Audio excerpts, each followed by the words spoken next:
turn this thing properly. Oh, okay. So apparently we are now live. Yeah. All right. Hey. Oh my goodness. All right. Hello, everybody. I hope you're having Hello. a fantastic beginning of your week. It's only Tuesday. We're going to make it. I promise. We're going to make it, folks. Let's see here. So today I thought we would mix up the backdrop here while we're talking, because usually I'm outside in the dark. People think I'm actually filming in a closet, which is funny. I mean, I guess. You ain't in no closet, mate. You ain't in no closet, that's for sure. Yeah, it was, no, I was just chilling out there in my, well, not my specifically, but mine and Captain Apostate's backyard. That's my buddy. No marriage or weird relation or anything there. See the little backyard area. Look, it looks terrible because, you know, I haven't cleaned it. Gonna clean it later. My bad. Anyway, all right, so pizza. That's happening right now. Check it out.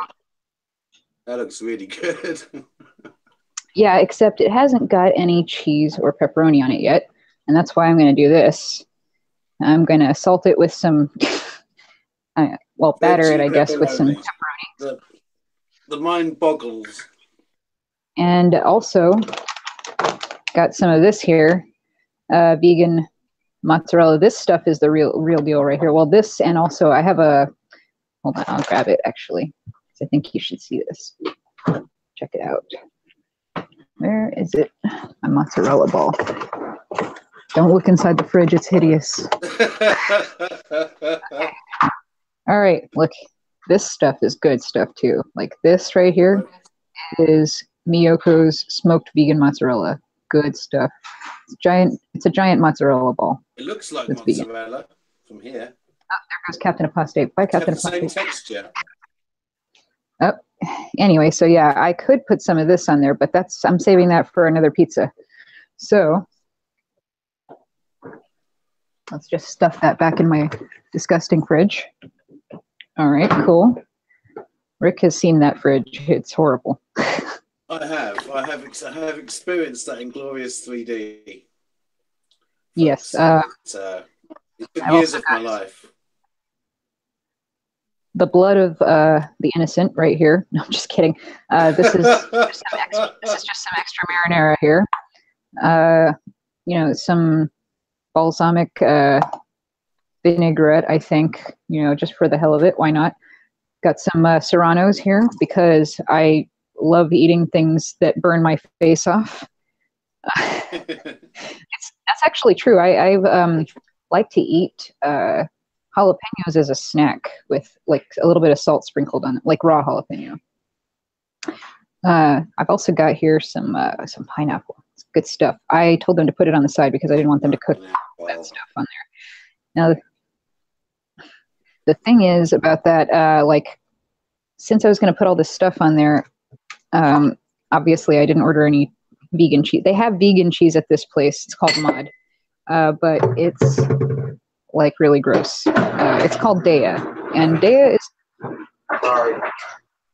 Captain Loud Noises. Yeah, Dea is another vegan cheese brand. It's got some good varieties, like the block varieties are okay, but like the shreds, the mozzarella shreds are like, I'm sorry, Dea, please forgive me for saying this, but garbage. Ew. I mean, like it's tolerable, but like I'd really much rather have some of this or some of that Miyoko's stuff that you saw. Like this stuff is good. It actually tastes like mozzarella. Cool. And these are really good too. So this is gonna be a good pizza. Yeah, I also have some of this delicious Angry Orchard rosé. Hey, what is vegan? That orchard is angry. It's an angry orchard. Whatever, man. It's vegan. It's fine. Is it that so, why yeah, it's angry because it's vegan? Like, is it made from the apple that Eve ate? That's why it's angry. Yeah. And normally I will actually like cook my own pizza, like with my own crust and all that other nonsense. But today I was feeling extra lazy and I decided I would do this instead. So let's see here. Let's get started. Rick, what did you have that you wanted to discuss today while I assemble this? I think you did have something important you wanted to discuss. Yes, I mean, I was just discussing this with you earlier. Thanks to Nigel Rowley at that's NigelRowley. He's on YouTube.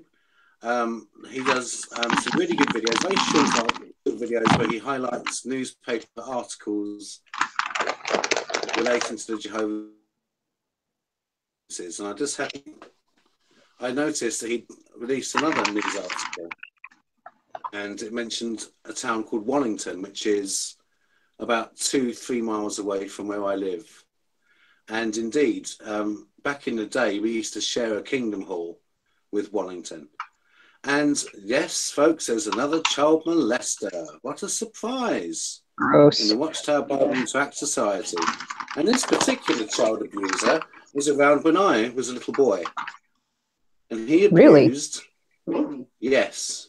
He was around when I was there. So he may well have attended the hall, because we shared the hall.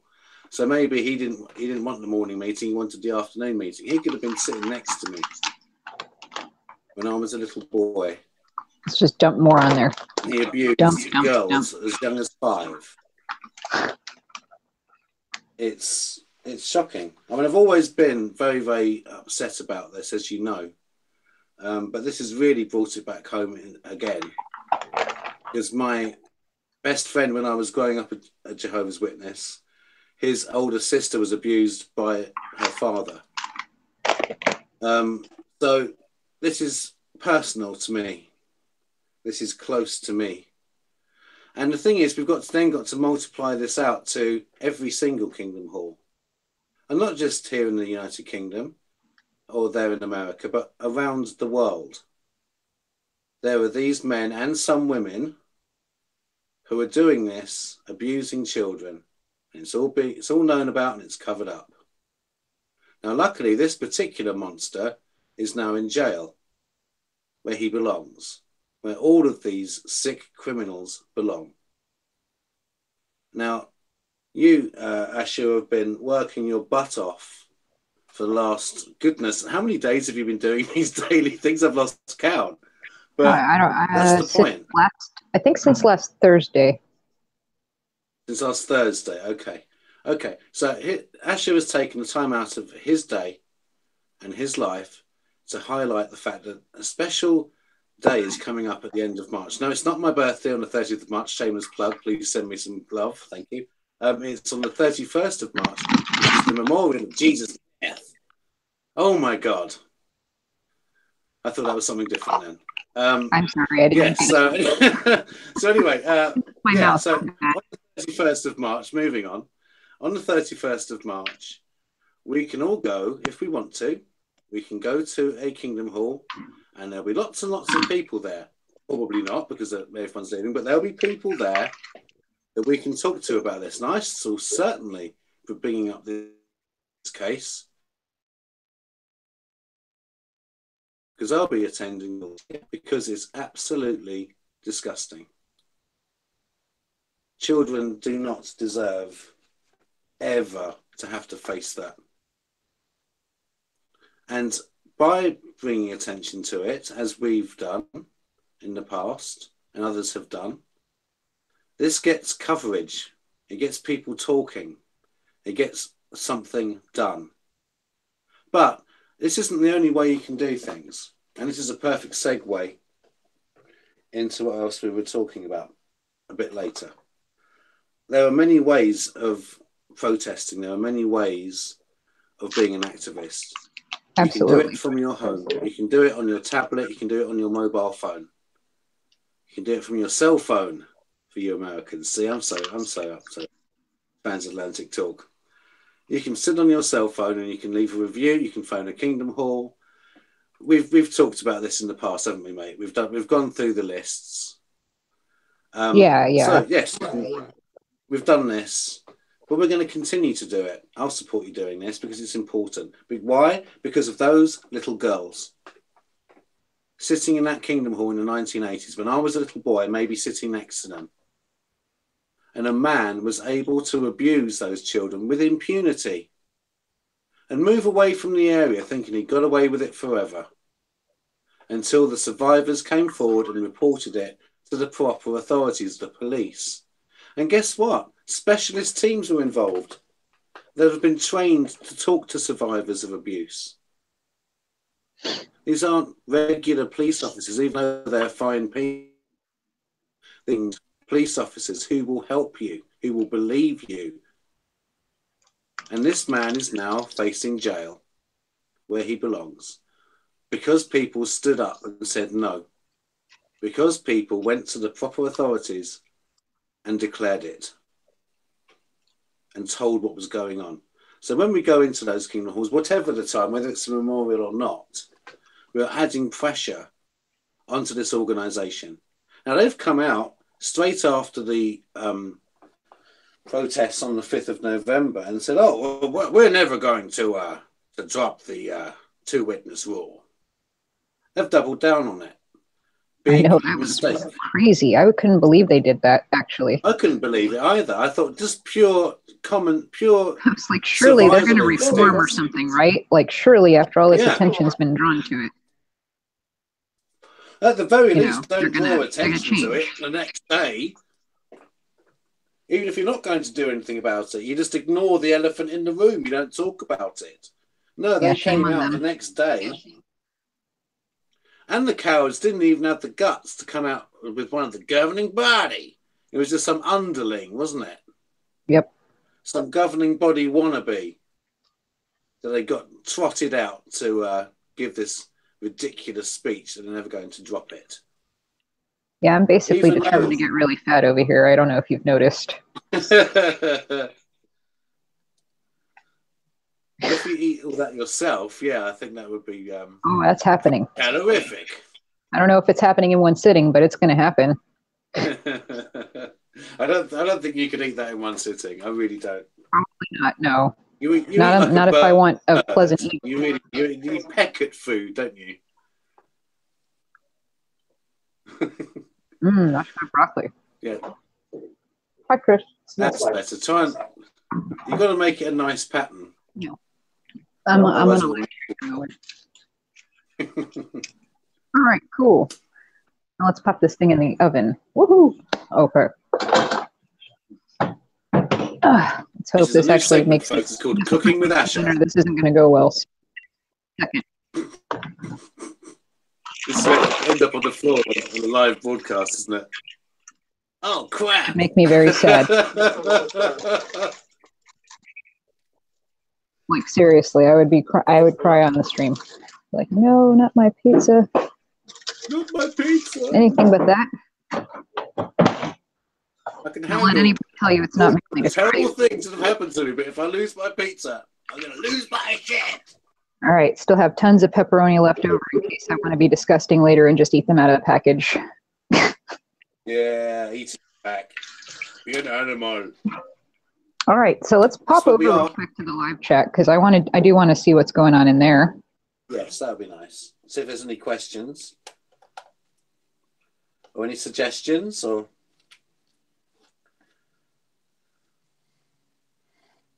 whatever. But you know, the thing is, these stories happen in every town. This has happened in my town historically. How do we know that there aren't 3 in Wallington congregation right now? How do the authorities know? Nobody knows. Oh, someone does know. It's called the Watchtower Bible and Tract Society. They know. Because they've had a little 3-man committee with a gardener and a plumber and a landscape artist. And they've gone, okay, boom. Did you have a second witness? Oh. Hands are tied. 2-witness rule. Oh, and don't be taking your brother to court either. Because it says it somewhere in a book. And of course we've got to stick to that, haven't we? Out of context. I could prove any kind of craziness you want with the Bible out of context. I could create a religion so evil and depraved that it would shock even the worst members of society. Just taking that book out of context. I could do it. Or you could make an organisation that actually helps people. Same book.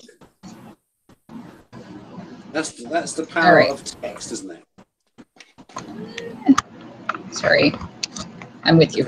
I'm just not also. Oh, look, Captain Apostate. He says, I got a loophole. Tell the elders that your other personalities witnessed the abuse. LOL. Thank you for that dark humor, Captain Apostate. As always. Tackling in the aisles here. Let's see here. Crawdad says, whoa. I love you really, mate. Crawdad says, whoa, got a lot going on that pizza. Pizza could use some jalapenos. Yeah, it could use some jalapenos, but they had serranos. I do have jalapeno, I think, here at the house, probably. But yeah, no, serranos is even better. That's like way hotter. So, woohoo! Also, let's see here. Pizza the Hut. That's Captain Apostate. Oh, he says even looks like real cheese. Yeah, actually, the texture is even better on that cheese. So, yep. I'll let you try some when you get back later if you want. The cheese, I mean, not my pizza. That's all for me. I'm all greedy. I thought, oh my God, what's that for this? A miracle. You're giving your pizza away. Bloody hell. Oh, if you get a chance, tell us about those cool models in the background. Hey, go ahead, Rick, if you want to tell everybody about your little town that you've got behind you. Oh, my little town. I'll just get my stupid, ugly face out of the way and you'll better see it. There you go. What can you see? You can see... well, every town has to have an art gallery. This is an art gallery, as it says here, gallery.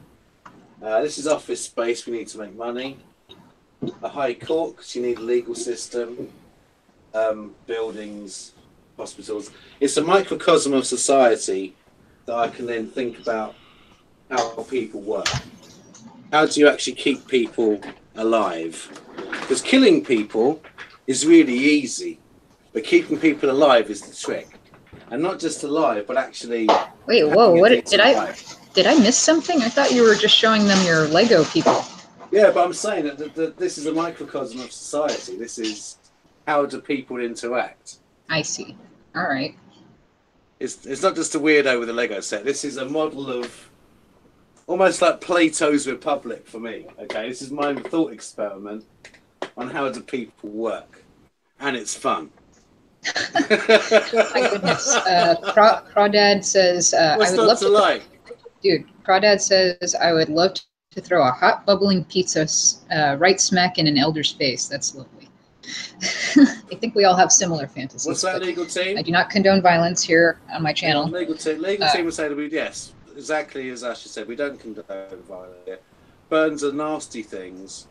And they would take it to court, and they'd have all the helicopters after helicopters, choppering in the best lawyers that they could possibly get just to get you. So no, don't. But yeah, it would feel. Yeah, nice. It's probably not a good idea. Well, don't do it. By the way, somebody did ask.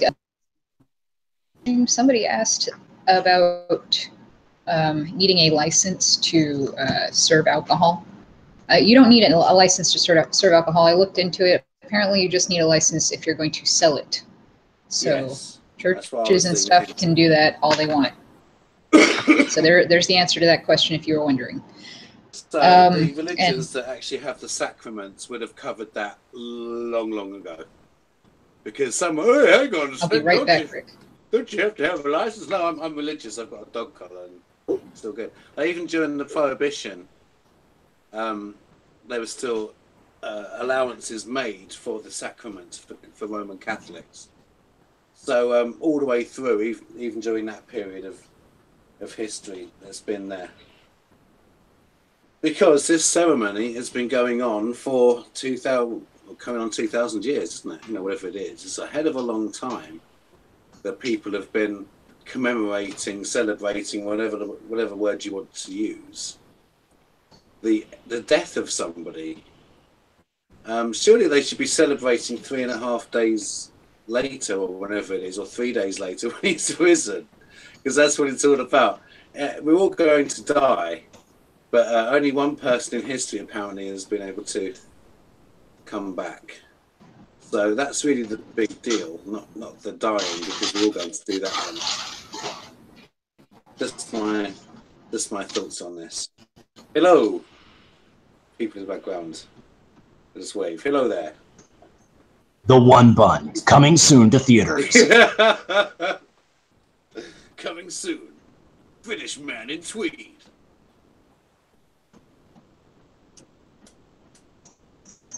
Hey, it's early spring here. It gets a bit chilly in the lands of the north.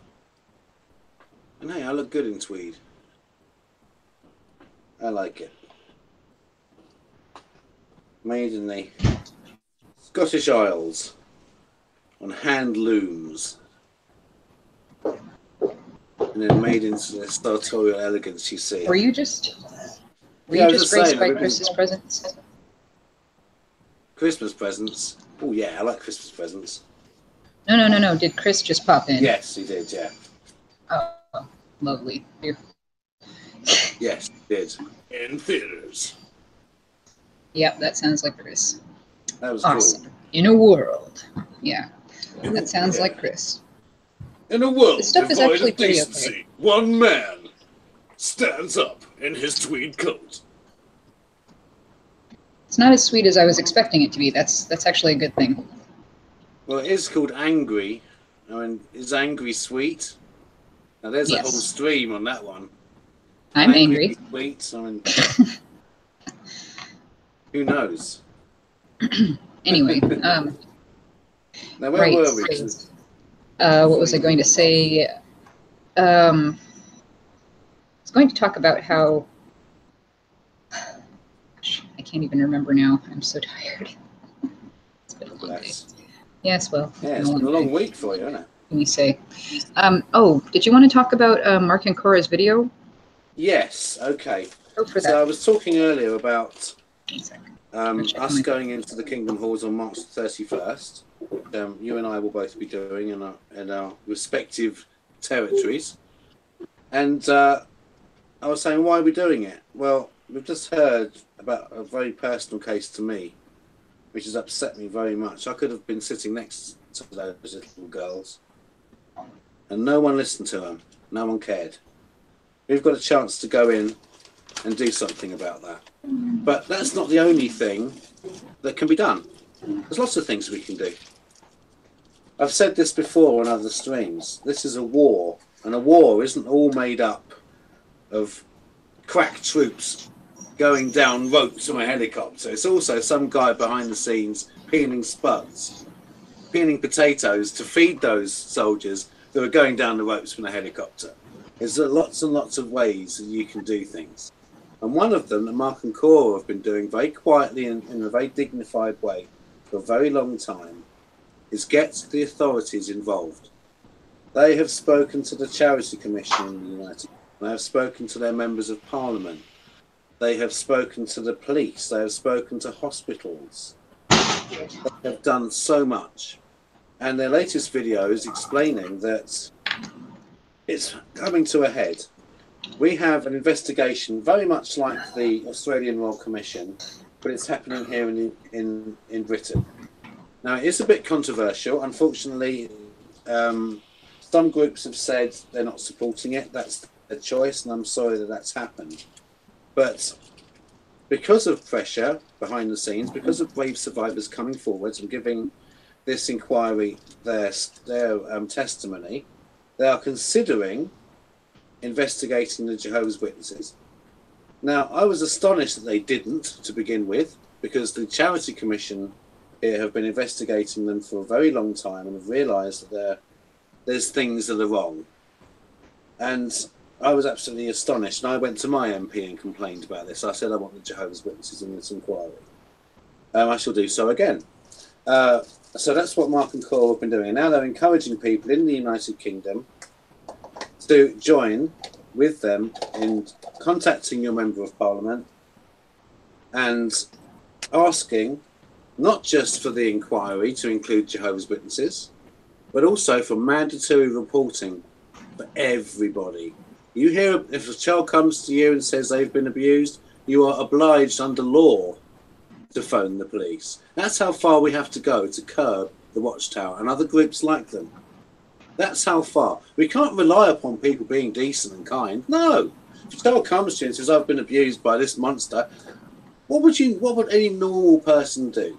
They go, oh, what can I do to help? I know, I'll go and I'll talk to the authorities. I don't know what to do. I'm going to go and phone the police on this. That we assume under law in this country that people are decent and kind enough to care for a child in that terrible circumstance. But oh no, we're not legally obliged, so we won't do it, say Watchdog. We're not breaking any laws. We're not breaking any rules. Show us in law where we've gone wrong. Well, we have to change that. And the way you change that isn't by just going and protesting, but that is part of it. It's also by contacting your representative, wherever it is, in whatever country you're in, and saying, look, this is going on. I want you to talk about it. Now, this is interesting. There's going to be a backbench committee formed in the Houses of Parliament, in the Palace of Westminster, and cross-party means both left-wing and right-wing people will be talking about this. It's not a one party against the other nonsense like we normally have. This is everybody getting together in a room and going, what's up with Jehovah's Witnesses then? Should we put them in the inquiry? Should we, and let's talk about mandatory reporting. So what Mark and Cora are asking us all to do here in the UK is get in touch with our MP and encourage them to attend that committee, attend that meeting, so everyone can get together and talk about it. And that will add pressure. Sorry. Oh, no, sorry. Didn't mean to interrupt your ramble. But, no, but yeah, Captain Apostate says, honestly, I hate to burst your bubble, but if the UK ignores mass molestation and human trafficking because of not wanting to offend Muslims, what makes you think they're going to do shit about the JWs? Rick? Because, okay, good question. Good question. Because Muslims vote and Jehovah's Witnesses don't. So they can do what the hell they like to them, and it won't affect their re-election, will it? Next question. Does that answer it? What are the Watchtower going to do? Write a letter? Oh, you're going to write a letter? Did that work? Oh, here we go. Action moment.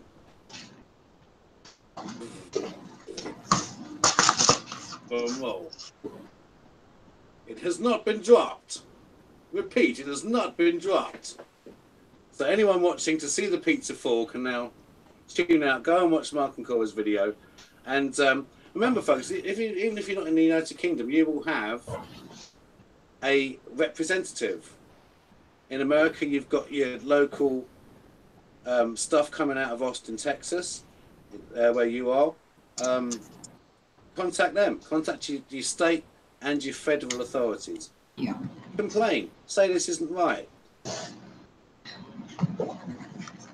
And here's what's great about writing to your representative or contacting them via email. That will be recorded for eternity, pretty much. Every single time you contact your representative, that is filed away.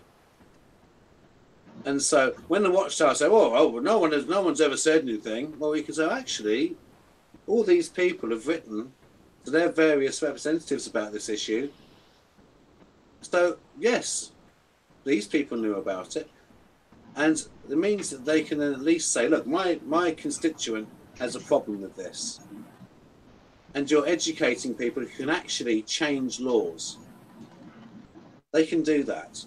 You've elected them to do that. And they are there to represent you. So you can write them a letter, you can email them. There will be contact details available on the internet. Find out who your local representative is and write to them. Tell them what's going on within the Watchtower Bible and Tract Society. Let them know about the two-witness law. Let them know that children can be beaten and no one says a thing. Let them know that child molesters can go from hall to hall to hall and molest children pretty much with impunity.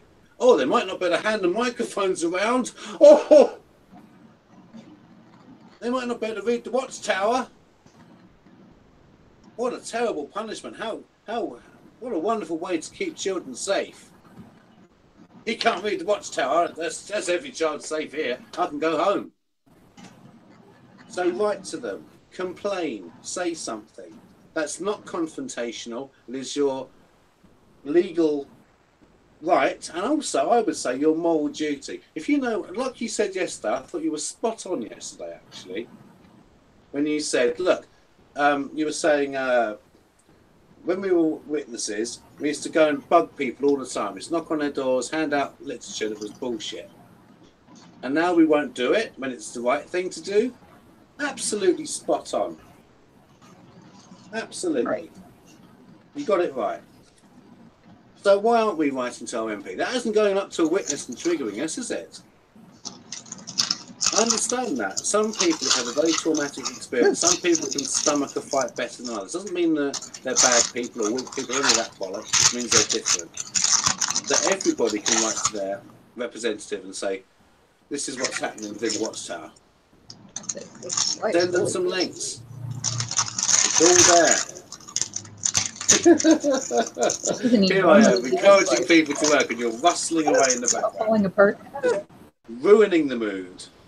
Just like my life. I'm sorry. Yes, please go. Make sure you selfie that food. Food is good. Pizza. I have a freaking separate camera just for my pizza. You're welcome, everybody. That's how good it is. There we go. All right. Oh, thanks, man. I needed to have a laugh tonight. I think they seriously only cut this into 4 pieces. That's terrible. Those are enormous pieces. That is pretty huge. Huge like Xbox. Oh my god. Isn't it weird how cutting into 6 seems to be like beyond people a lot of the time? It's either 8 when it is or 4. symmetrical, isn't it? Yeah. You know? Anyway, we always go for multiples of 4, don't we? 4s and 8s. It's weird. Whereas 6s are really good. Yeah. Right. So something that we didn't, I don't think that we covered. Something I don't think we covered enough yesterday was the, possible and, I guess inevitable, response that you get from people when you're telling them you might think about crashing the memorial. Well, that's not good. That'll just further them into their persecution complex. They're just going to continue, clinging to Jehovah because of that. So let's cover that some more. Okay, good point. And it's a valid concern, isn't it?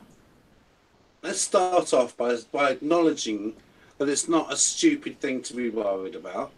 It's a legitimate concern, and to a certain number of people, that may be true. Point taken. But how many people will be like that? And how many of them, whether you go in or not, are going to be in that group? Because remember, like Laura was saying yesterday, another very valid point, it depends how deeply you are. Some people believed it 100%. Some people went along half-assed. Some people went along, this is bollocks, but I've got to go because otherwise I'll get a beating, There's a whole continuum there again, isn't there, of people on that line somewhere. So there are certain people who, because of their own sins, because of their own character, their own way their brain works, whatever, they'll be in that number that will never leave. A governing body member could murder someone in front of them and they'd say, he's still part of the slave, we've got to still obey him. Because that's how people are. That's psychology. You can look up these experiments and you will see that a certain number of people will do what they are told. And as soon as someone's in authority over them, they will do whatever they're told. They don't have any idea of stepping outside of that. Unfortunately, that's the case. So I would argue, yes, it's going to reinforce people who are going to stay there anyway. And even if you do reinforce 5 people and save 1, are we keeping score here? This is a burning building, right? It's going to burn other people. And we're dashing in and trying to save people. Oh, you only saved 5, but you let 2 burn. No, I saved 5. What's wrong with you? Oh, but you left that little granny at the top. Well, I couldn't save that little granny because he was right at the top bloody floor and it was on fire.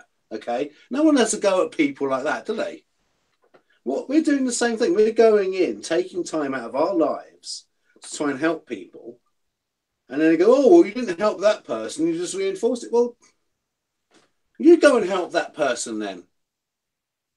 There you go. There's a job for you. Instead of sitting there complaining while children are being beaten and abused and raped, you go and handle that kernel of people who'll never leave. That's your job, mate.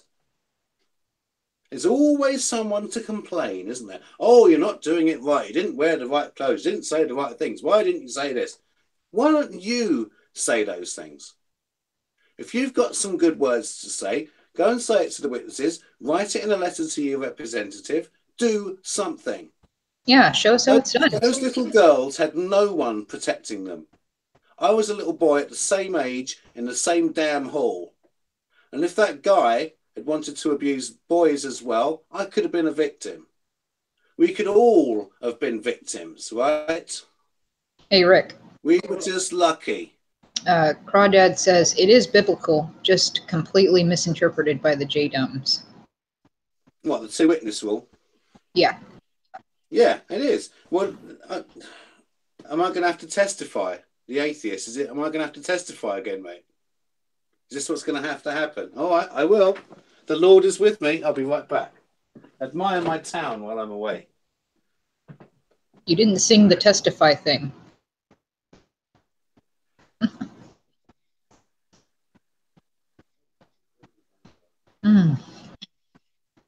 Well, while Rick is off searching for the Bible.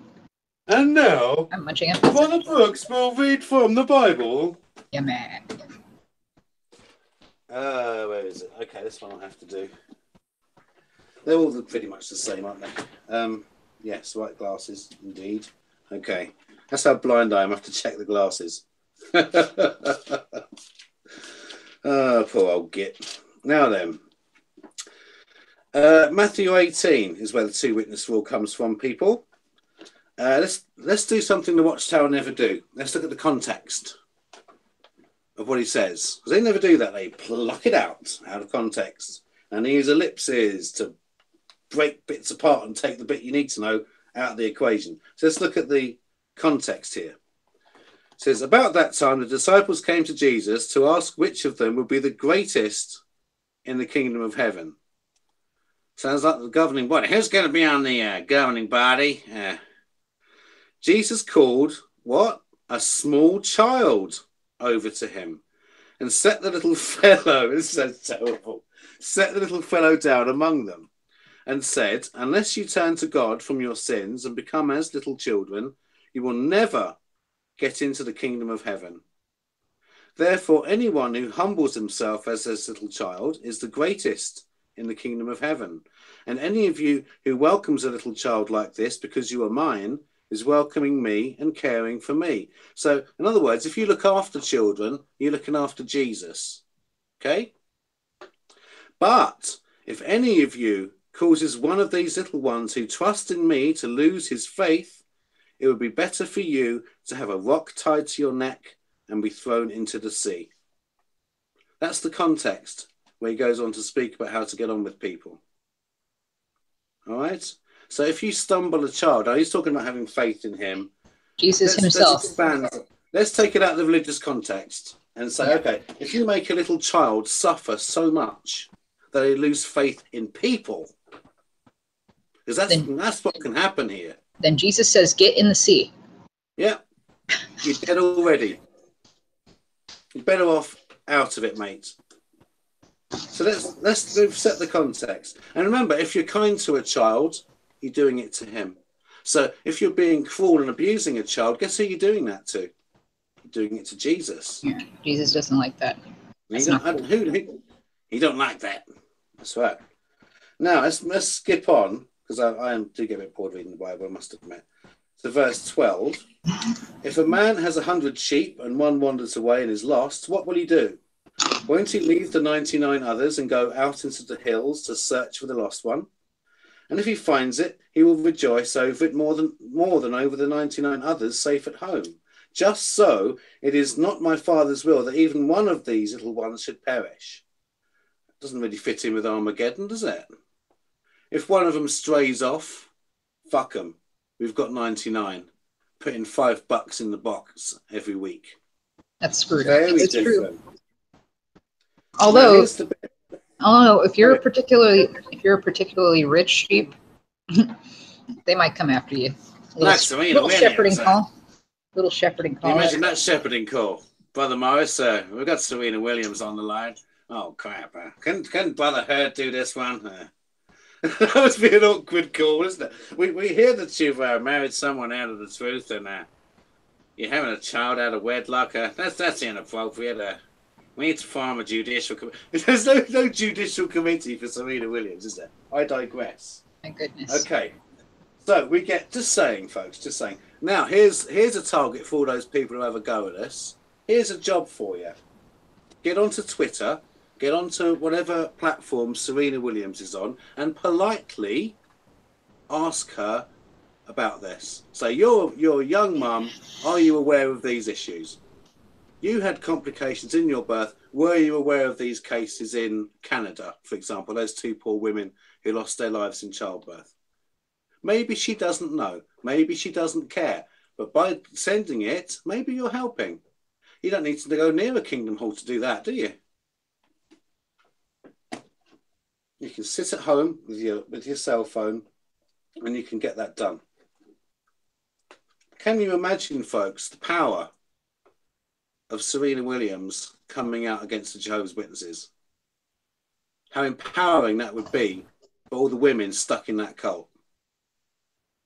Because she enjoys freedoms that no other woman in the JWs would ever get away with. Come on, man. There's no way that any other woman in the Watchtower could do what she does. So yeah, hook her up. Get on these social media platforms that you young people enjoy, and go and no polite. Don't have to be rude. In fact, don't be rude. Try and be nice. Try and say, look, you're an amazing woman. You've achieved these amazing things. Can you help us, please? Your husband or your partner set up Reddit. There's a whole community of ex-JWs on Reddit. Do you know about them? Have you seen what they're writing?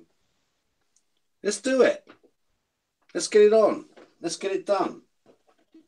Right, okay, back to the testify. Sorry, Lord. I should carry on. Just in case. I don't want to go to hell, girl. I don't want to go to hell. No. I think the Lord will forgive you. I think I'm a nice man. The Lord is supposedly a nice guy, so we'll see. Yeah. You're a nice man. I'm a nice man. We're all good. Okay. If a brother sins against you, go to him privately and confront him with his fault. If he listens and confesses it, you have won back a brother.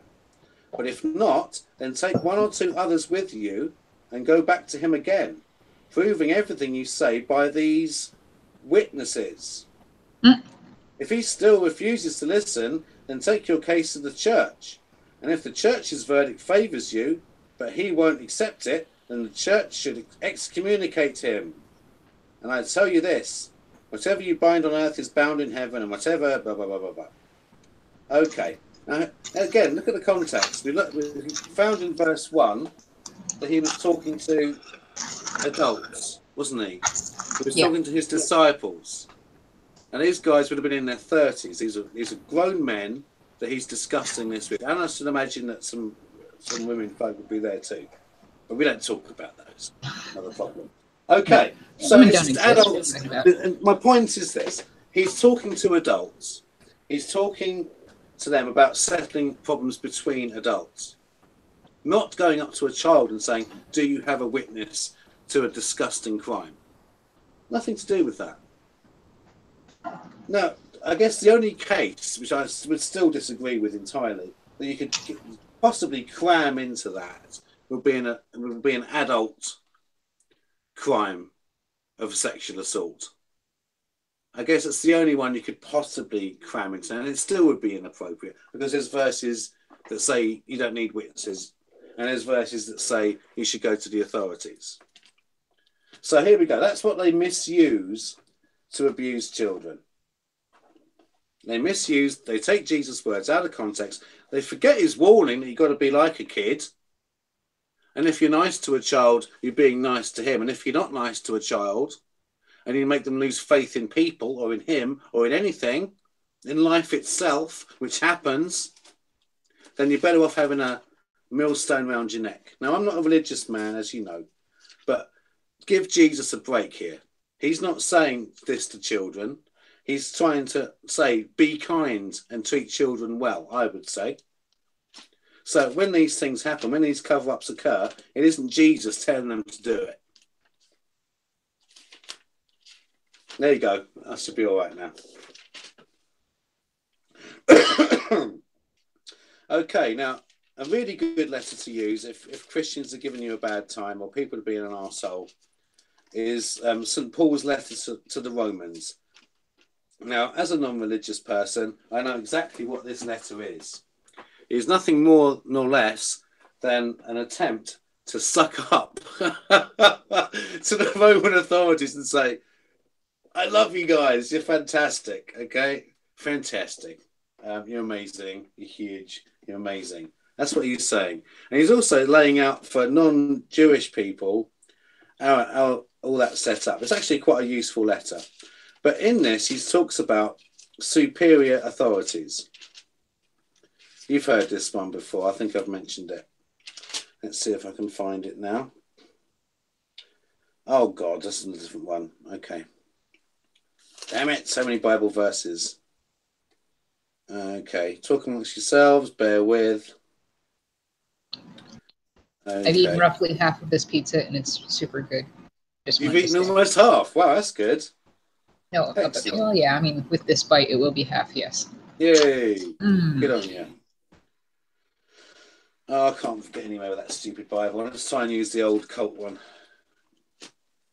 I have a very strange mind, my friends, which you know this by now, where I remember text where it is on the page. Can you do that? What? I read something. I'll know it's in that bit of the page. Huh. That's how weird I am. Oh, don't worry, Don. Adrian will still be able to unwitness. That restraining order is for one particular guy, I'm pretty sure. Not for, every hall or anything. I don't think they could even do that. Like, they'd have to probably have a really good reason. All he did was flush some stuff in the toilet. He just flushed the toilet. I don't think he even put. He might have put some toilet paper down the toilet, but that's where it's supposed to go, isn't it? He didn't put tracts or watchtowers down there. He turned the water off, didn't he, to be silly? But is that worthy of jail time? I think it's turning a toilet off at the wall. Right. It takes 2 seconds. Oh, it's not flushing. I'll just turn it back on again. Yeah. Oh, what a terrible sin against Jehovah. Yeah. So don't worry. Adrian will be cool. He's just the only reason he's going to court is so that they can't set a precedent and continue to just throw out all these ridiculous restraining orders. Because I think you're right. I think that they're trying to set a pattern. I'm not so sure you can set a precedent with a low-level case like this. I know, but only set a pattern of how to deal with it. Right. Absolutely. Well, you know what I mean. Yeah. But anyway, Kansas Ghost Adventures, your old buddy. He says, "Incredible Lego collection, Rick." Yeah, we're gonna have to team up one day, me and Tom. We get on. We're mates. It's nice. You should actually. You know what you should do? You should tell one of his stories for him. Do one of his episodes for him once. Tell it with Lego though. Let him do the voices, and you just do all of it in Lego. Yeah, that would be cool. I could do that. Anyway, I can't find it in the Bible today. I'm sorry, I'm upset about this. So, anyway, the Bible speaks about superior authorities. Now, there's a bit of research for you, folks. Because the Watchtower, although they've got this spirit that directs them, couldn't figure out what that was. Flip-flopped about what that means. Now, currently, to our benefit, the current belief system is that the superior authorities are the governments of the world. Okay, so we're lucky. But at this point, that's what they believe. So it says there, you've got to be in subjection to the superior authorities. It says that very clearly. And there's you out. Whatever ecclesiastical law they want to come up with is not superior to the legal system of your country. It's not. The Bible says so. It says they're superior. So if the law says mandatory report, you bloody do it. That's what it is. That's why they've got a sword. That's why they can put you in jail. And it's there from God. And that St. Paul said that deliberately because he wanted to give the church a bit of a break, because he knew that they were going to get their butts kicked. So to tell the Roman authorities at the time, look, you guys are in charge, made a lot of sense. But let's use it now.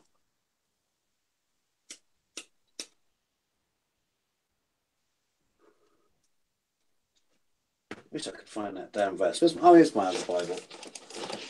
This one might be more useful. You think they'd put it in, wouldn't you? It is pretty important. Then again, since when do religious people a lot of the time want to know what other people in charge? Oh, good Lord. Can you, anyone in the live chat, can you tell me which verse it is in the book of Romans? Yeah, do any of the 10 people that are currently watching know? Wait, what is it that you're looking for, Rick? I'm looking for the verse in the book of Romans where it says about the superior authorities. Someone in the live chat will know. The verse in the book of Romans where it says about the superior authorities. Yeah, I can't remember where it is. My brain's... Ugh. I was saying it's for Captain Apostate because he asked. He says he used to know it. Yeah, so did I. Yeah, I think I used to know later Bible verses. But then I read people like Jack Kerouac and other cool people, and I thought, I haven't got room for this crap anymore, and all that went out. And now I've got cool literature and science and other good stuff in my brain, which is much cooler. Cheers. Much better, yeah. Like Charles Bukowski, for example. Go and check him out. If you want some good poetry and some really good prose as well, go check out Charles Bukowski. Brilliant.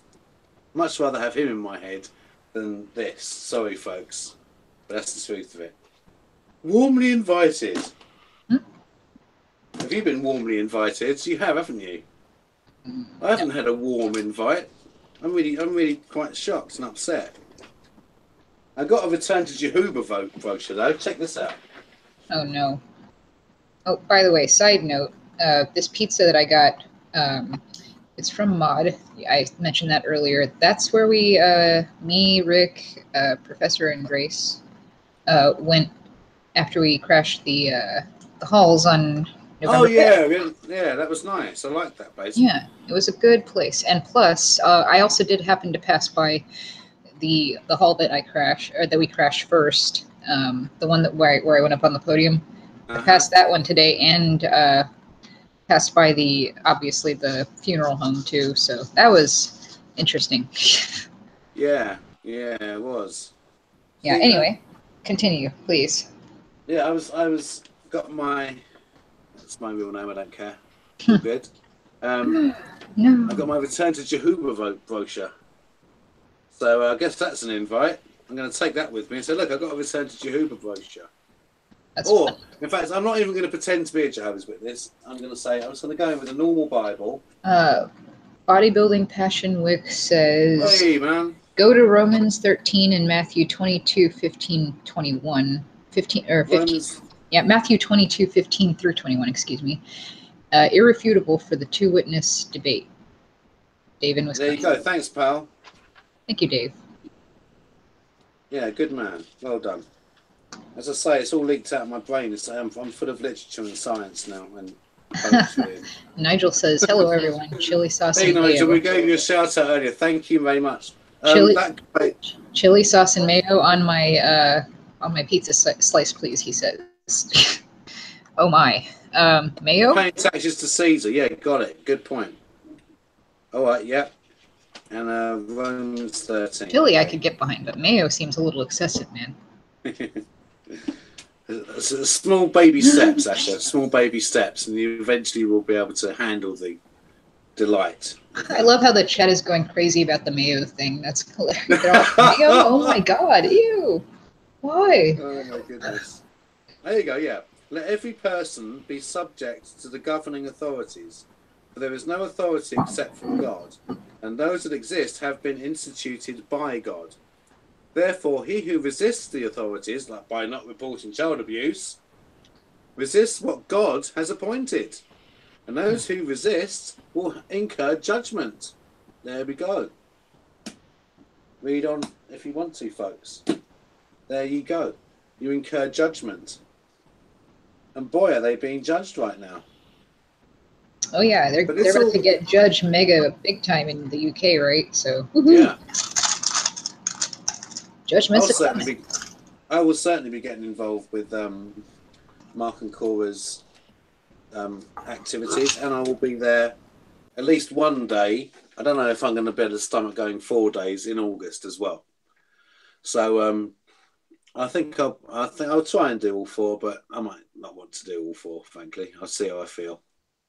But certainly one day I think would be the right thing to do, as I'm not that far away and I can get on a tube train and boom, I'm there. So yes, I will be going. So there you go. So you will be attending the protest then? Yes, I will. And as I say, at least one day. I'll see how I feel. Hey, that's good enough. That's effort. That's what I'm talking about. Get your boots on the ground, people. Well, the thing is, Asha, I have sat here over months and months and months, flapping my gums about going and doing stuff. And for me not to then go and do it would make me something starting with H. It sounds like hippopotamus, but it isn't. Hypocrite. And I don't like being that. I don't like telling someone to do something and not doing it myself. Right. Because that's exactly what Watchtower did. It's exactly what everyone does. Sorry, I forgot to turn off the oven. Chris was just reminding me. Shocking behavior. That, ladies and gentlemen, is why you don't drink and bake pizza. Just a little warning here. Don't drink and bake. Yeah. And no, also don't drink and put pizza in the oven. Good advice. Anyway. It could have been worse. It could have just got sat in there for 3 hours into a mess, couldn't it? Oh God, no! The oven was just still on. That's all. It was just a little bit extra. That's all. I managed to make my way through half the pizza before I ended up realizing the oven was still on. That's good. Oh, and I don't want to hear any nonsense in the chat about how pineapple doesn't belong on pizza. It absolutely does. It absolutely does. I like pineapple on pizza. Nice. Now that's the real debate for today. No, I'm just kidding. Yeah, forget all about this witness stuff. Who cares about that, eh? Mayo on pizza. Mayonnaise and pineapple are the real topics we need to discuss. Oh, mayo on fries, somebody says. Malt and vinegar on fries. Malt vinegar on fries. That sounds good. Yeah, salt and vinegar on chips. Lovely. No, malt vinegar. Nice. Like, just like malt vinegar. Not like, because vinegar, we have like white vinegar that I think is what probably people are thinking of when you say putting vinegar on fries. Ew. Hey, don't knock it till you've tried it. Malt vinegar, yeah. Okay. Season. If you don't like it, fair enough. But we'll give it a go. Yeah. So yeah. By the way, like, if you're really, because I know I've mentioned this a bunch before, but I'm going to say it again. Like, if you're really afraid of doing the memorial just because you're worried you're going to like push them into the persecution complex or scare them or something like that, well, like, I mean, all I got to say to that is maybe that's what a bunch of them need, you know, because like, why else? I mean, would you? This is like what I tried to tell my grandma. I wouldn't have interrupted the meeting if it wasn't something important, like you know, or if it weren't something like mega important. Like, you know, I tried to explain that to her, of course, before she threw me out. But yeah, like if it's that important, maybe they'll recognize, oh wow, this person is willing to crash something that, you know, they know is important to us. And they're willing to talk to us about this stuff, even though it's kind of a big deal to us. They're not afraid. So that must mean this is a huge, huge thing that is worth speaking about during this event. So and also, you don't have possible. to, in quotes, crash a hall. Right. In a kind of way. Right. No, yeah. You can do a silent protest. You can speak to them before and after the memorial. In fact, you could actually attend the memorial. You could speak with them beforehand and be like, oh, yeah, I'm a newcomer. I haven't been here before, blah, blah, blah. I heard this might be a black mass or something. And they'll be like, oh, no, it's nothing like that. Just sit down and you'll see what it is. And then at the end, they'll be like, so what did you think? See, it wasn't a black mass. And you'll be like, no, it still was a black mass, and it was pretty bad. And then you can tell them all the bad stuff, and then, you know, of course, you'll be obviously probably asked to leave at that point. But then, you know, it'll be over already, so whatever. Yeah. But that's if you can stomach the entire memorial. If you can't, you know, maybe do something else. Each to their own. But what I'm going to do is I'm going to go in and be my inimitable self. I'm going to go in and talk to people. You know, I like to talk. And that's exactly what I'm going to do. I'm going to go in all know that you're a clock brick. So true, dear. So true. So I'm going to go in beforehand, and I'm going to talk to them sort of neutrally, and congratulate myself. And I'm going to just be nice. I'm going to take the emblems because I've been asked to in the Bible. Okay, just in case. And then I'm going to talk to them about the serious stuff afterwards. That's my plan. Now, I don't know. I don't think I might get up when I drink the wine because I will have already eaten the bread. But it's a toss-up between: do I drink the wine and address them, or do I just drink the wine calmly? I might say something to the people next to me, sort of thing, and then talk to people afterwards. Coca-Cola cherry. I would have thought you'd been a Dr. Pepper drinker. That would be my mom. Diet Dr. Pepper was her drink. Diet because she was gross. I can't get on with diet drinks. I really can't. I don't taste right. I like Coke Zero. I'd rather have all the sugar for this. Yeah, right? Just occasionally. I'll have one of those occasionally, and I'll enjoy it. I won't drink it every single day, so I can have the full fat version, as I call it, which actually has the taste. Everybody's discussing alcohol in the chat right now. They're talking about having a pint interesting with their scientific fries. effect. As we know. If you have a carbonated beverage, you need actually more sugar in it so you can actually taste the sugar, because the way your taste buds work, they're being affected by this. Yeah, so that's why your carbonated beverage there will contain shed loads of sugar.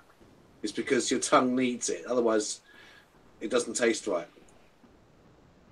So that's why they put more sugar in. I did scientific tests. So if you had a still version of that, you could lower the sugar immediately.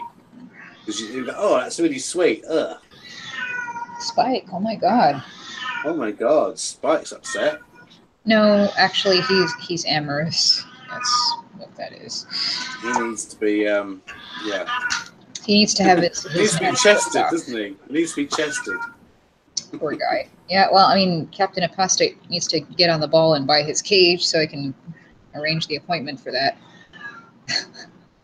Oh god, he's going to be a nightmare, that cat. If you open the door, he's off, mate. Oh no, Spike is very like, he's crazy. The reason we need a special cage for him is because he behaves like a feral cat. He will bust out of the actual like normal cat cage that they have. So wow. Yeah, he's gonna need a humane trap for transportation and storage purposes. Damn. Storage, like he's a little item or something. Just make sure they don't use your pony as a bait. Make sure you're firm on. Poor cat. I do feel bad for him. He knows what it is to suffer the pangs of lust. Yes. Well, we've all been there. Poor thing. But, thank goodness we're the dominant species, and no one can come along and say to us, actually, there's too many of you. We're going to have to doctor you so you can't have offspring. G-Money says drinking a Heineken with and smoking a Thin Mint. Right? Yeah, good beer with doobies. Lovely. Good for you, man. Hey, now that's a show idea right there. Doobies and boobies. Just kidding. kidding. You bring the doobies, I'll bring the boobies. Oh, you know ladies then. I know loads of ladies. You're like, but I'm not bringing them. I've got my own. What are you saying? Oh my goodness. I can well cover my own boobs. It's all good. All right. Hey, Rick, did you have anything else you wanted to like bring up regarding the memorial? Because I know you've been keeping up with the streams and all that. Yes, I have. Yeah. Just trying to think what I'd like to say. I think you've covered most of it. Oh yeah, I'm going to have a heck of a time trying to cover more stuff over the next several days. Yeah. You're just going to have to keep rinse, repeat, isn't it? No, that's not true. I'll come up with something. Trust me, I'm going to find a way to talk about the memorial. I want to talk about it. I'll find some way to talk about it. I'm going to do you a little plug tomorrow with my Lego. So I'm just going to do a sort of Tony Morris special needs talk or something, saying, "No, don't you be watching the one bun, it's disgusting," sort of thing, just to sort of boost. All two of my fans, bless you both, will be watching. So what? No, haven't you got like 200 people now? Yeah, but 200 people don't watch my videos. 200 people are subscribed to me, and that's actually still going down. Well, isn't that all that's necessary to be, your fan, is that they're subscribed to you? No, I want them to. You're like, no, you need to watch my videos. It's not good enough that you're subscribed. I take literally Work harder. An hour of my life to make those things. Come on, man. Oh, they're saying to do a gin episode. I actually love gin. It's good stuff. Yeah. Seagram's gin is good. I love Bombay Sapphire. Bombay Sapphire. Yes. Bombay Sapphire. Can't speak English. But yes. Please, I got a little tiny bottle of that recently, and it was delicious. Flavorful. Loved it. Yeah, we used to have gin palaces in Britain back in the day because it's a relatively easy alcohol to make, and it was quite cheap. And so we used to have gin palaces. Tell you what. Everyone used to get completely hammered.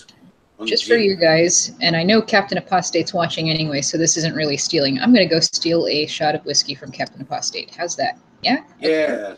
I'm going to go steal it. And it's cheap whiskey, too, so you'll love that.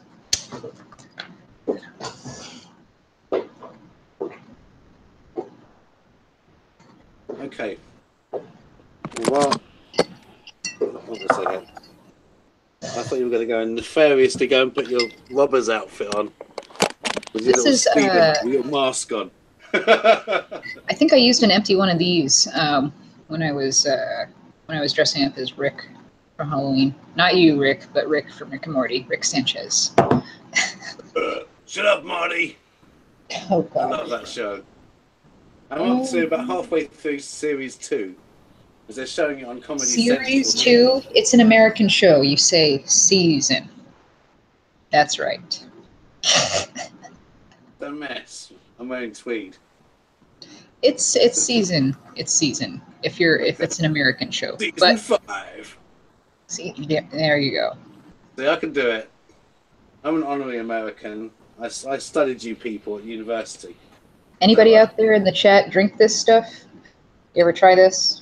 No? No. There's KDKO. Oh, great. Now I have hiccups. That's fantastic. Because I ate half a pizza with an Angry Orchard. Guzzled some booze. I actually don't get hiccups from booze. It's because I didn't drink enough with this pizza. Woo. Yeah. That's lovely. Anybody got any tips on how to stop this madness? Sip water. Works for me. Whew. Yes, so going back to just anything further to add. I'll just drown it in booze. Oh God. Don't eat booze. It'll be fine. Ew, booze with KD KD booze with mac and cheese. I don't know. I don't know if that's mac and cheese. I don't know. You know I hate that. Oh yeah, that's right. He's one of those weird people that doesn't like mac and cheese. I forgot. Oh, it's so grim. Man, I'm vegan and I like mac and cheese. No, each their own. It's just a horrible cheese. Not certain vegan mac and cheeses though. They're really. You got to watch out what you eat. Make your own mac and cheese. Honestly, if you're a vegan, make your own mac and cheese. Like the stuff they sell in the stores is like Oh my gosh, it's horrendous. Yeah, they'll have Don't eat so that. much stuff in it. They'll have so much stuff.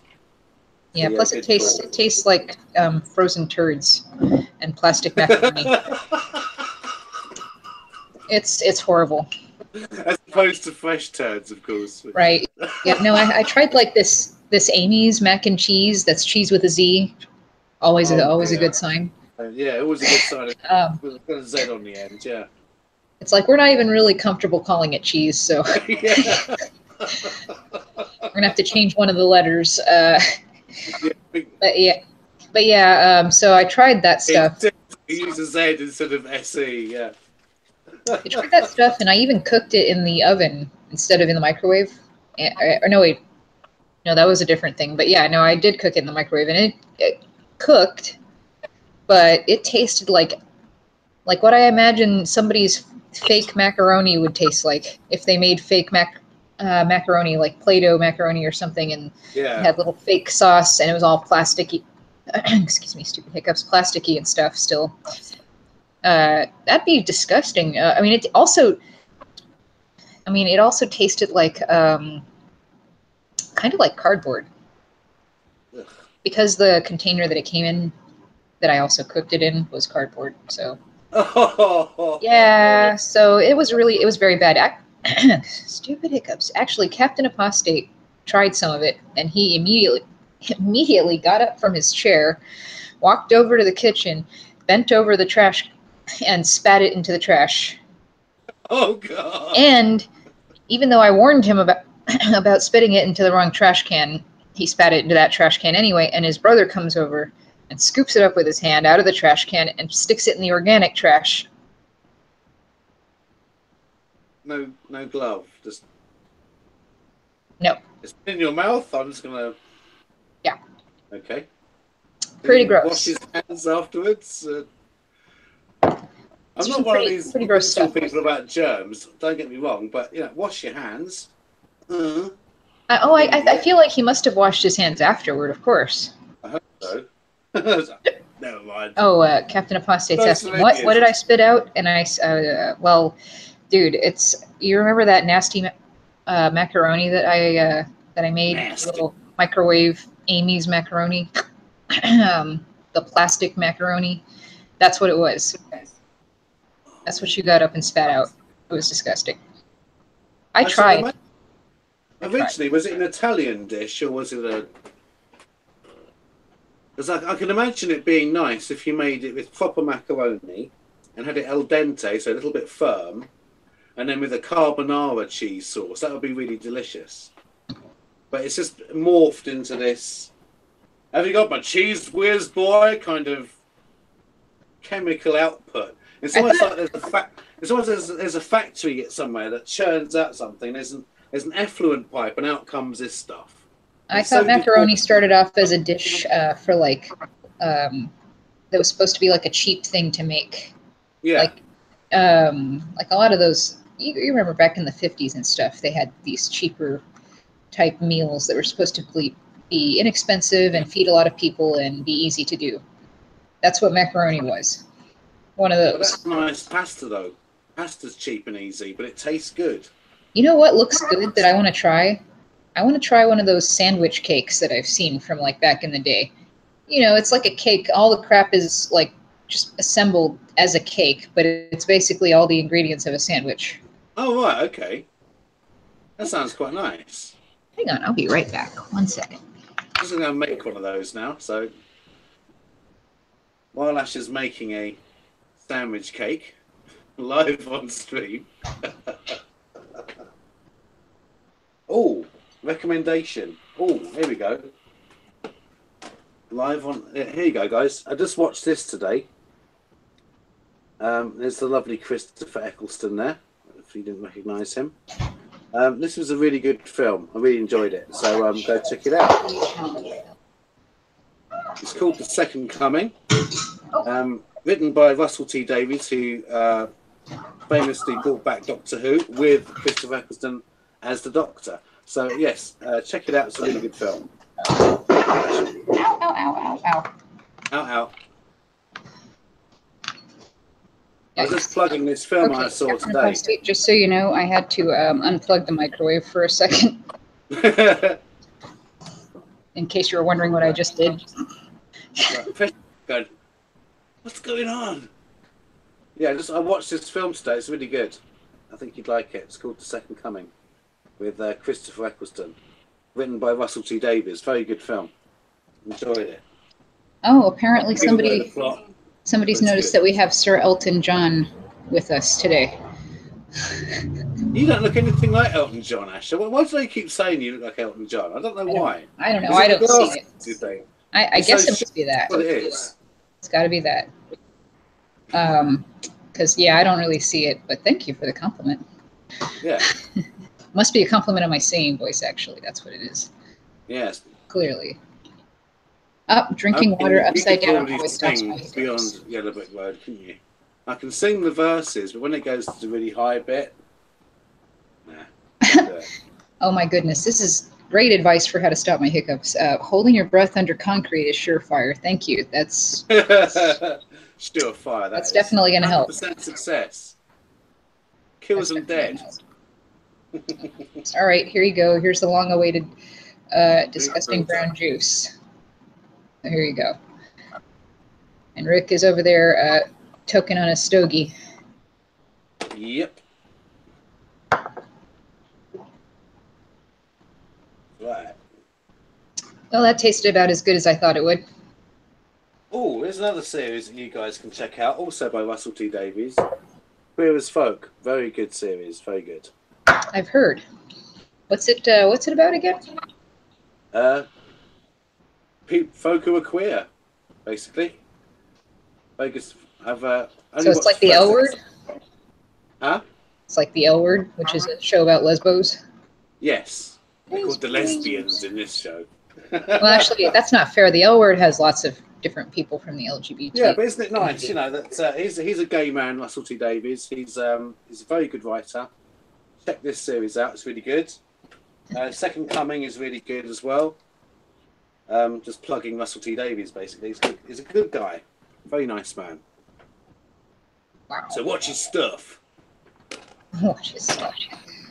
Speaking of watching stuff, how'd your last couple of videos do? Did people listen to you yelling at people? I don't know. I don't know if I look at the analytics. Oh no, not analytics. I was just wondering if people actually watched it. That's all. I think about 3 people watched it. Well, that's good. That's better than 0. I do these videos for a laugh, and because I find them fun to do, and it helps me to heal because I have to laugh at things, and it helps me to get better. And if a few other people enjoy them as well, then that's fantastic. I would like people to listen to my longer ones because I do actually try and talk some sense in those ones. And I'm actually trying to help people. So if people want to listen to those, that would be cool. They're normally about 15 minutes long because that's all I had at the time was 15 minutes. So I don't rattle on for too long. But it's mainly just me talking about stuff. Yeah, but yeah, I'm going to carry on doing them. But what is amusing me at the moment is my subscription count keeps going down as I upload videos. It's just mathematical certainty. There's a subtraction algorithm going on. Oh, that's awful. I was trying to calculate how many videos it's going to be but if I have 0 subscribers, it gives the monkeys, Still going to do them. I enjoy doing them. As I say, some people really enjoy them. I enjoy making them, and I don't see why I should stop. Really, it's quite fun. If I was sort of Mr. Ego, I'd actually put a bit more effort into them because I put 0 effort into these things. I literally just write the script on a pad, and then I just set my thing up and just make them. There's no editing. It's just pause the video and move the person. And that's something you can help me with one day, is learning how to edit. Because I reckon I've got some really good ideas for some more sophisticated stuff, but I don't know how to do it. I have a toaster and an amazing Lego collection. Just give me your raw footage and pay me about $500 an hour. And oh, there's my budget gone. Yep. Damn. That's that's your entire budget for everything all month. Yeah, pretty much. Let me see. The budget runs to a pen to write the script with, and that's about it, really, and a pad. Because I've got all the Lego already, so I don't go and buy Lego for it. And there's also this mint that you've gotten from a restaurant that was free. What I got from a restaurant? A mint that you got from a restaurant that's free. That's just a bonus. Yeah. I do actually have a mint from a restaurant that's free. I put it right here. Still in its protective sheath. There it is. You know me so well, Asher. You know I'd have a mint in my tin. How very British of you. I know. That's why you like me. Someone said, this is my tin of sin. You haven't seen my tin of sin, have you? No, it contains my sin. Therefore, it is a tin of sin. Yeah, that's a really small porno box you have there. I've got a wing of that. Behind that door is an entire wing of that. Alphabetized, of course. Crawdad says, you guys ever hiccup and burp at the same time? That's some painful shit. Yeah, I actually have. That was really nasty. It's very unpleasant. Extremely unpleasant. I really kind of wish I didn't know what that felt like, actually. Because I'm remembering one of those things, like I've never been stung by a wasp, and I hope that never happens. Now, I have been stung in the chest, actually. Oh. Yeah, no, I've got to say, fire ants bit me to pieces. I got bitten to pieces by mosquitoes, but cross fingers, I've never been stung by a wasp. However, I've had wasps land on my earlobe twice. Didn't happen to me once, happened to me twice, man. It's like, I was like, oh, fuck. You can hear it buzzing in your ear. Oh, it's horrible. It was really horrible. But here's the science bit. If you start swinging your arms around with wasps, they release a pheromone, and another wasp will come along and they will sting you. But if you just stay very still, and I'll go, this is a bit boring, isn't it? I'll go off then. But they'll wait there a long time. They're buggers, man. They'll sit there for about 5 minutes going, that's going to make him sweat. I could fuck off right now, but nah, I'm going to stay right in his ears. So the second time it happened, I thought, fuck this for Game of Soldiers. I'm not doing this. So I moved really slowly away. And then sort of eventually went, I don't want to be over there. I'm going to go.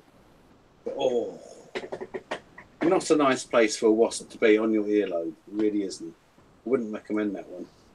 But that's typically me. No, it doesn't happen to other people. It happens to me. Wasps pick on me out of everyone on the planet. And on his earlobe, just to mess with him, because I can. That's nature. Captain Apostate says, I've hiccuped and sneezed. Ugh. Oh my God, that's not healthy. That sounds unpleasant. Crawdad said, that will blow your mind. Yeah. It shoot brains out of your eyeballs. Do that. Your eyes just go. Yeah. I can see my feet for the first time in years. This is amazing. Yeah.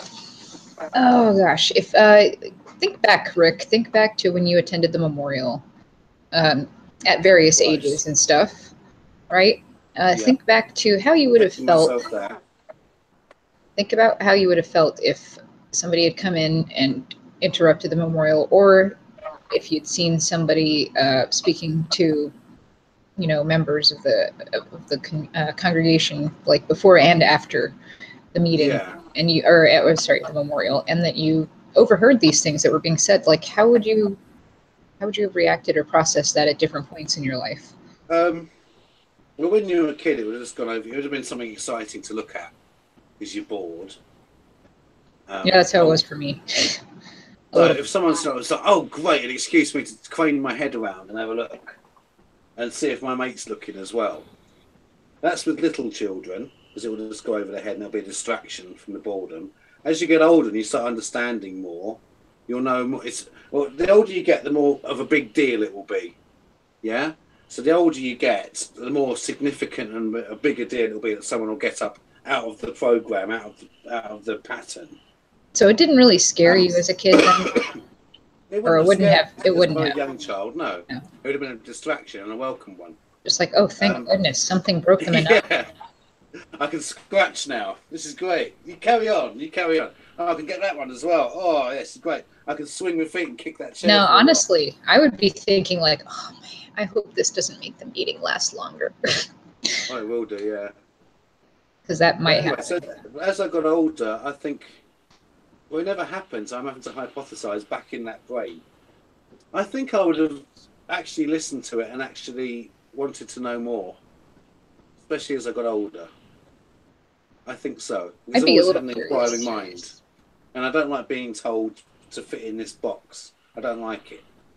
So my character would draw me towards listening. And we all have different characters. My one is I don't like a box. I don't like people telling me what to do. I like to be me. And so this prescribed way of living isn't really for me anyway. Plus, I was finding out about science and facts. A silly little thing is called facts. Scientific theories and things like that. You know, it's like, actually, this is much more interesting and actually makes sense more to me than this someone who's invisible does something. So as the older I got more towards no God because of the moral dilemma. So yeah, I think I would have welcomed it. I like to think so. Right. I think I would. But who knows? It never happened to me, so I can't actually tell you. Well, it did happen to me. I do remember an apostate coming along, though. Yeah. And taking away members. I only remembered this just recently. Yeah, my mum's best friend in the congregation. This bloke turned up with a beard. A beard. An apostate beard. Yeah, apostate beard. And he took away. My mum's best friend's eldest daughter thought he was the best thing ever. Was really listening to him, and she goes, "Oh, you got to listen to him." And he came round our house and spoke to us here, and we thought, nah. And he was bleating on about Jesus of all people. So maybe if I'd have listened to him a bit more, I don't know. He did creep me out a bit though. He was a bit creepy. He was a bit David Koresh, you know. So yeah, I did hear it. And on the doors, if people used to say, what about this lot, I would have gone and looked it up. Absolutely. I wouldn't have gone, that's apostate lies. I'd have gone, what do you mean? We're covering up childhood. So what do you mean we're doing this? Where's the evidence? Where can I find it? And I would have looked at it. Right. Well, yeah, I actually did, like, twice encounter apostates at the hall. And I've said this a billion times, but like once when I was little, I don't remember how old I was, but I was like under 10 for sure. And I was attending the Spanish congregation with my family at that time. And I don't speak Spanish that well. Like I barely understand Spanish. Yes, I know. Why did they take you and not teach you Spanish if they were attending a Spanish My family tried, actually. They tried to teach me Spanish a little bit. I mean, they didn't put like a heck of a lot of effort into it, but they really... they were hoping I would just pick it up like everybody else in the family did. Well, mate, you're smart enough to learn Japanese, for fuck's sake. They should have been able to teach you the language they presumably were using around you. They called me a traitor to my culture for taking Japanese. You're smart. Were they speaking Spanish in the home? Or was it all English? Well, it was mostly English, but like some Spanish, like especially when they wanted to hide certain things from me. Well, that's why. Maybe that's why they didn't bust their ass teaching you it then. So they had a little language they could use. Maybe, but I did still pick up on all that stuff that they were speaking about. I picked that up, like all the swears and all the arguments about money and all that. Yeah, I picked that up. But you can be a real sleazebag in Spanish, is what you're trying to tell me. Pretty much, yeah. I have no helpful Spanish in polite society anyway. Yeah. So, right. So I was at the Spanish congregation, and I'm pretty sure it was a memorial. I'm 99% sure it was a memorial. And I remember us being there, and it's going on, and then all of a sudden an older dude stands up, and he starts yelling in Spanish, something about Jehovah and blah, blah, blah. And I'm like, what's going on? And like, I was a little freaked out. Like, is he gonna like kill us or what? Because he sounded angry. Yeah. Like, and I don't understand Spanish again. So like, or at least not well enough to understand what the heck he was saying. Definitely not back then. My family told me that he was just crazy off his medicine and that they were just going to take him out of the hall and all that. And they did. They escorted him out. The second time I ran into apostates was much later when I was 17. And I was walking into the hall for the meeting with my study conductor, the lady who was doing my study. And as we're walking in, we notice there's some protesters outside, like across the street from the hall. And they're all picketing the hall.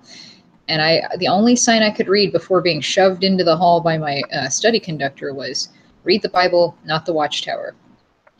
And at the time, I didn't really understand what that meant. Like, I was like, we do read the Bible. Like, yeah. every meeting we read the Bible. Why do you think I have my Bible? Like, so, yeah, I mean, I didn't get it back then. So that's... I don't know if it's because the sign wasn't good enough or if it was because I just didn't put 2 and 2 together. But yeah, so there's that. Those are my experiences with apostates. They weren't necessarily super scary. Like the first one was a little bit because I was just like, I'd never seen something like that happen in the hall before. And I was like, oh, yeah. I didn't know people could freak out in the hall. And he was yelling again, like yelling angrily, not like trying to announce something. He sounded pissed off. So that's what scared me. So that's why I try not to sound like I'm super angry, even though I yet kind of am angry. But yeah. Well, having experienced your protest firsthand, my friend, I would say that you come across as concerned and passionate, not angry.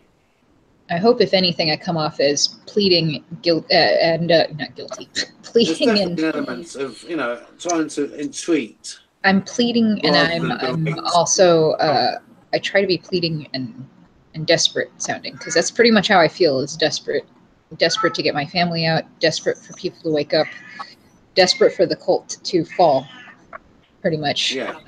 And they are blood guilty, they're freaking blood guilty. So it's hard not to be angry. Yeah, that's why I was thinking of that word guilty just a moment ago, is like, because that's what was in my mind. They're blood guilty.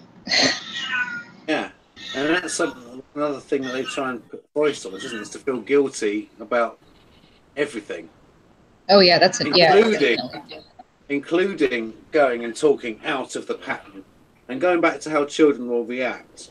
You as a parent will know this. Children like a pattern. As a teacher, I know this.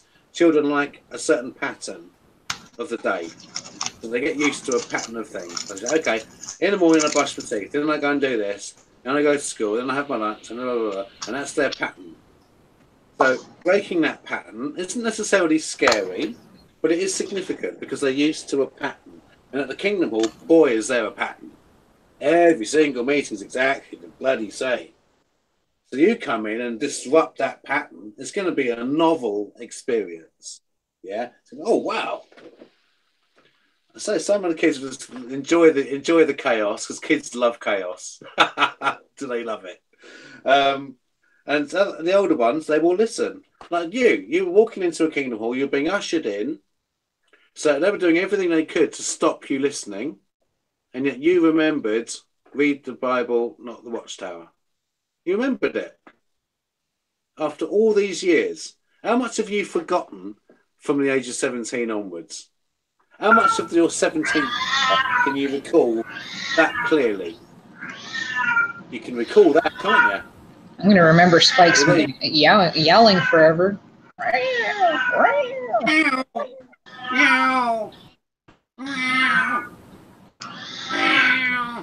God, he sounds like an alarm. He sounds like an alarm clock. It's like you can set you watch by this cat. He's just going to keep them. Seconds. Oh my goodness. Who needs a watch? Eh? It's every 3 seconds and he yowls. You just had those up in your head. Who needs a metronome? You've got a cat. Yeah. Play down those beats. Okay, that's enough. All right, Spike, come on. Yeah, we know. We know you're amorous. We know. We got it, buddy. We feel bad for you. Sorry. Oh well. Say la Oh. vie. Say la vie. Mop Floyd Yeah, you says, remembered "Is that that. Chester?" No, that's not Chester. That's Spike. That's Captain Apostate's cat. Yeah. And That's is just he chasing moths or is he biting making something love? cool. Somebody's asking if Spike is making love. No, he's not making love. He wants to. Yeah, he wants to. He's He's very awesome. angry that he's not. Yeah. Poor old cat. That's what all that is about. He's like, I want somebody to love. He's calling to the females. Spike. Hey. And with sexual selection, the females will be listening to that yowl and they'll be analysing that yowl and saying, would he be a good father for my offspring? So that's why he's doing it. That's an attack back there. Valium anyone for Spike the Macho? Just grind it up in his food. Poor Spike. I don't think he needs There Valium. I am. You can hit me up. Spike doesn't need Valium. He needs that's what he needs those needs. testes removed. He needs to be like a few ounces lighter. He needs to be a eunuch cat. Anyway, oh, am I in a Korean neighborhood? Not that I'm aware of. I do live in Texas, and I didn't know there were Korean neighborhoods here. But if there are, I don't think this is a specifically Korean neighborhood. No. No, I don't think so. Oh, look, it's Captain Apostate's brother. No, I can't be on the internets. Yeah, I heard you come in here and do a voiceover. In a world. Yeah, that's right. I was on the other phone, so I heard you. Cool. Yeah, no, actually, I told him he should do a little YouTube channel of him doing his voices, cool. random stuff that he does, because he does hilarious things.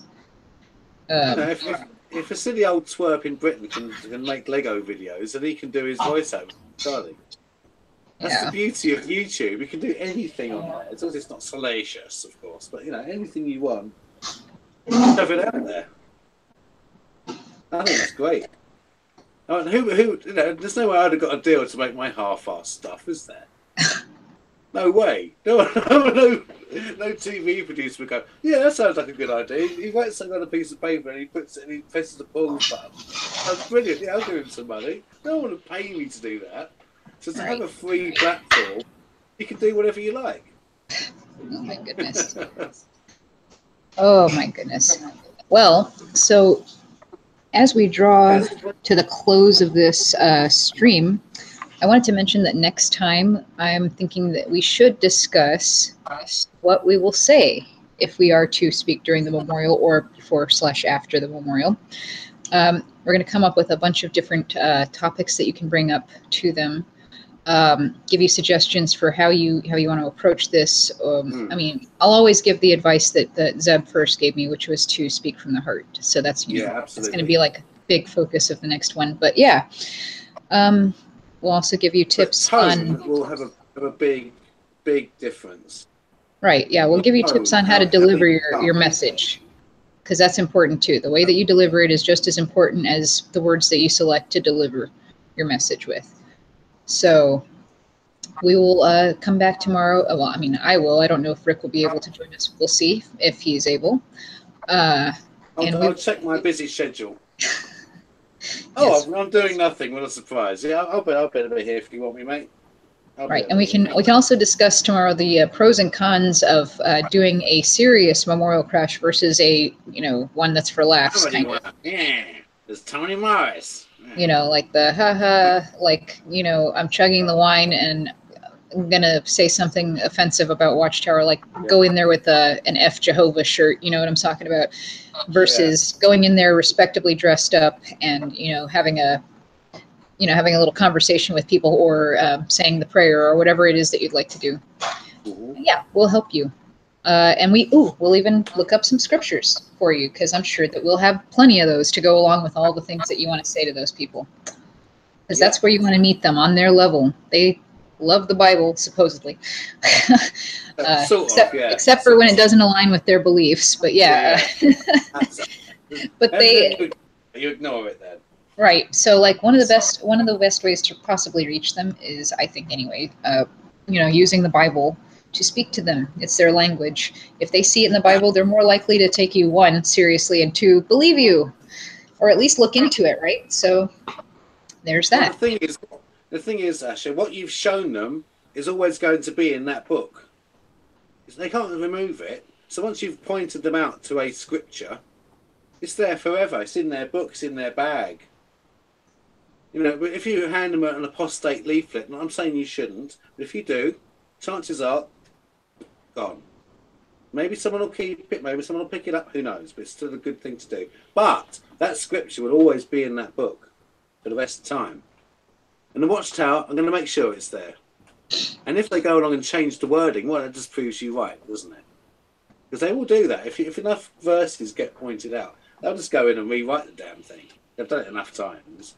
Oh yeah, that's right. That reminds me. We'll also advise you on, like, stuff you can put on signs, like little slogans or scriptures. Yeah, we didn't have enough signs, did we? That's one of my regrets for our crash was we allotted time for it, but then we sort of got distracted. Because I had some ideas for some signs that never actually materialised. So I'll rethink those and I'll come back to you. But, words are my thing. I like words. They're cool. So I'm sure I better come up with something. Perhaps a chart. Well, I think that does it for today's stream. Yeah, I think that's about it for today. Yeah. You don't use anything up today. Did you piece this out now? Did you have any closing words, Rick? Before I pretty much say all the time is, look, once you've left this cult, everything is down to you. You don't get 8 men telling you what to do. You don't get your parents or anyone else telling you what to do. You decide what is right and wrong. Okay? You decide between those two things. You decide what path you're going to take.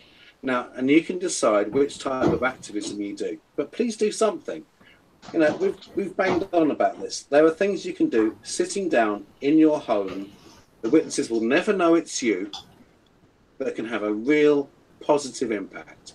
So don't feel you have to do anything, for want of a better term, confrontational. You can be at home, in the security of your home, doing something they'll never know it was you, but maybe you've left a review and they go, oh crap, that doesn't sound very good, I'm not going there. Maybe the young people, the young ones who actually know how these Yelp things work, will look at that and go, oh crikey, that's terrible. I'm gonna look that up. You never know who's gonna see that. And they'll never know it was you. No risk to you. Your family won't find out. No one will know apart from you.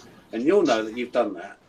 And you can say, I did a little bit towards a much bigger battle. And that's, I think, my last words for today. Apart from bye, everybody. Have a good evening. Afternoon. Oh, all right then. Okay, everybody, you know what I'm going to say to you. I always say this at the end of every stream. You know what's coming. Don't even act like you're surprised. Get up and go do something. And if you have any criticisms as far as what I'm doing or what Rick is doing or what anybody else is doing, to that I say, show us how it's done. Show us how it's done. You go out, and I will be glad that you did. So do it. That's right. Yeah, like don't be afraid to get out there and show us how it's done. And also just a last minute little injection of random thought that I had. You don't have to record your crash. I only advise it because of legal reasons, but I mean, you don't, and even if you do record it, you don't have to upload it. You don't have to. Just go and do what you need to do. Record it as a, I don't want to say prophylactic, but as kind of as a protection. As just record it for your own protection, just in case. You never know, like you may get yourself into a situation like Adrian and need to defend yourself. So also you can do, instead of recording it on video, you could just do an audio recording. Right. I've done that before, mostly because I didn't really know how to get the video. Helpful.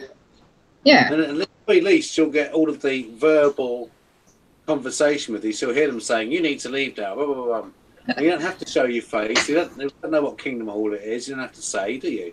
You just upload the audio, perhaps with a nice picture. Right, that works too. Drifting off. Right. Yeah. But, you know, there's so many options. More discussions to come.